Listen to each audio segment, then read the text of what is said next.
పశ్చిమ గోదావరి జిల్లా పెంటపాడు మండలంలోని పరిమళ్ల రా వాటర్ సప్లై ప్రాజెక్టును ఎమ్మెల్యే రఘురామకృష్ణరాజు పరిశీలించారు. ఈ ప్రాజెక్టుపై దశాబ్దం క్రితమే 18 కోట్లు ఖర్చు పెట్టామని తెలిపారు. గత ప్రభుత్వ హయాంలో ప్రాజెక్టు పనులు మరుగున పడ్డాయన్నారు. కూటమి అధికారంలోకి వచ్చిన వెంటనే యుద్ధ ప్రాతిపదికన పనులు చేపట్టి పునఃప్రారంభించామని చెప్పారు.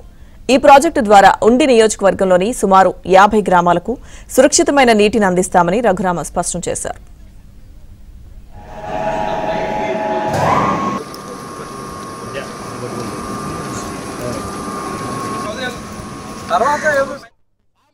యుద్ధ ప్రాతిపదికన ఈ స్కీమ్ని రీస్టార్ట్ చేసాం.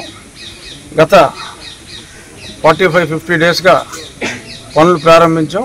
ఇంకొక 30 రోజుల్లో అనుకోని అవాంతరాలు ఎదురైతే ఇంకొక 15 రోజులు ఎక్స్ట్రా 45 రోజుల్లో 50 హ్యాబిటేషన్స్కి మంచి నీరు, అంటే అక్కడ వాటర్ ట్రీట్మెంట్ ప్లాంట్లో శుద్ధి చేసుకోవడానికి వీలుగా సురక్షితమైన నీరు, ఎటువంటి రైలు చెరువులు, చేపల చెరువులు, డ్రైన్ వాటర్ కలుషితం కాని నీరుని సప్లై చేయడం జరుగుతుంది.